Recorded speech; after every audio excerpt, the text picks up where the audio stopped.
Star Wars Outlaws is back with a DLC. Not much more. Not much more I can say to that, really. It's Star Wars Outlaws. I've come back. I played the DLC. Surprisingly, I don't know why I'm surprised, because it was a shit game, but the DLC also isn't great. Like Star Wars Outlaws, it has the potential for greatness, but it falls short at every turn. Disappointed. I really am. So I'm not disappointed by though. It's chili. It's damn good chili. In the Star Wars Outlaws DLC, Wild Card, you again return as Kay Vess as she teams up with the Empire after the Empire blackmail her into using a fake picture of Kay Vess in Imperial uniform. I think there was a missed opportunity here to use the final mission when Kay Vess was sneaking around on an Imperial ship in an Imperial uniform. Or even, when you reach maximum respect with the pilots, you get an Imperial uniform. They could have used that. I'm sure I've got the footage up somewhere on screen now. It's they could have just used footage from that as her walking around the Imperial base, disguised as an Imperial officer, being like, look, Kay Vess is secretly an Imperial. So that's the blackmail, and then Kay Vess has to enter this elite poker, sabacc on the ship. So then Kay Vess, in order to make Governor Forston happy, she has to sneak aboard the Meridian, play this elite game of sabacc, win, get the moon. Oh, there's a secret moon that nobody knows the location of, and that's the main plot point of this DLC, trying to find the moon.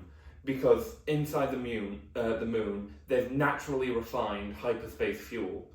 And at this point in the war, the Empire's running low on fuel reserves, and it could do with something, the moon that's just made of hyperspace fuel. So that's pretty fun, actually. That's a good addition to the lore that I did not see coming. It's the only good addition to the lore. So Kay Vess gets aboard the Wave Rider. She tells ND what's going on, and then they boost off into space. You hack some satellites, and the satellites give you the meeting point of the Meridian. You get on you go to the meeting point, you hop on board the Meridian, and then you go to play for the back game. But there's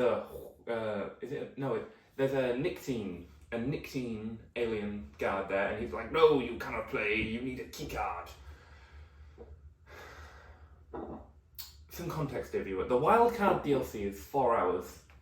It took me 6 hours to complete because I spent 2 hours trying to find this fucking bitch with the white hair and the keycard that you needed. I spoke to all the allies and they were like, yeah, she's got white hair, she's in this area. So I went searching the area. In the area, there's only 3 rooms you can access. And you're not explicitly told which rooms, but if you look at the map, then you'll be able to see that there's just 3 rooms. There's like only 3 rooms on that side of the ship and the corridor. It's weird that they tried to hide it from you.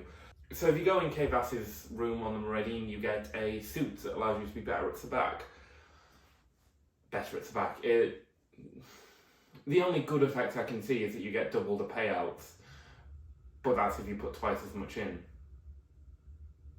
which isn't really a benefit. It's just poker. You're in the Pike room and it's full of drugs, which is fun, and then you go in her room and it's been shitted and there's someone in the closet. Then you walk outside and then you spend 2 hours searching for this one because fucking everyone on the ship's got white hair. You find her, she gives you a keycard after you blackmail her because she's got these super secret eggs that she's going to hatch and then sell because they're really expensive. So she deals with that. And then she goes to the sabacc table, and in the sabacc table you meet the star of this DLC, Lando Calrissian. I rewatched Empire Strikes Back before playing this game, just to get a feel for Lando Calrissian, because I was hoping they'd improve from Star Wars Outlaws, where the Lando Calrissian character didn't sound like Billy D. Williams. Nope, doesn't sound like Billy D. Williams. It's just some guy dressed up as Lando, which sucks. So you play sabacc against Lando, and then when you're about to win the sabacc game, once you've got the other 3 opponents out, the hired guns, which have been hired by the Meridian to protect the ship, because it's an elite game of sabacc, as I may have mentioned, turn the tide and they start shooting at everyone, and then your paying case blows up, and it's revealed that the Empire didn't actually trust you. They hired all the guards on the Meridian to double-cross and steal the moon. Which leads me on to the question, if all the guards on the Meridian were working for the Empire, why did they need Kay Vass to go in there and infiltrate? Was it just to fuck with her, or was it an easy way to bump her off if she got caught in the crossfire? It makes no sense. It doesn't fit. Weird. That's dealt with. And then there's a chase sequence where you run away and you have to run right the way across the ship, and it's actually pretty fun. The chase sequence ends with you in a hangar, and it's like a hangar along the bottom of the ship. So the shield of it's like a Venator of it all flipped upside down, basically. And I thought for a minute, oh, it'll be cool, you jump off and then you fall through, and then it'll be like the opening scene of Battlefront 2 where Iden Versio launches herself out the airlock and she gets picked up by the ship. No, it sort of goes like that, and then it goes like that, does the hangar, and then you run to a bridge at the end, and then you just jump on the Wayfinder there. And that's the end of the first half of this DLC. That one massive set piece, it felt like a finale. Because then the next 2 hours of the DLC are, and I can sum this up in 30 seconds or less. You go to the Windy Planet from the campaign, you meet up with Lando, then you meet up with the hired guns who still have the moon because the Empire haven't collected it yet. You go into the hired guns base and you talk to them and you're like, they're going to betray you, and then the woman in charge of the hired guns is like, no, it's fucking not. Which is fucking bullshit, because they are. And then they do! The Empire show up and they start killing everyone apart from the main woman because she manages to get away from the secret passageway. It's implied. So Kay Vass gets out, she doesn't have the moon, and then she goes to Governor Ford's secret bunker and she steals the moon. I didn't time that, but I'm confident it was less than 30 seconds.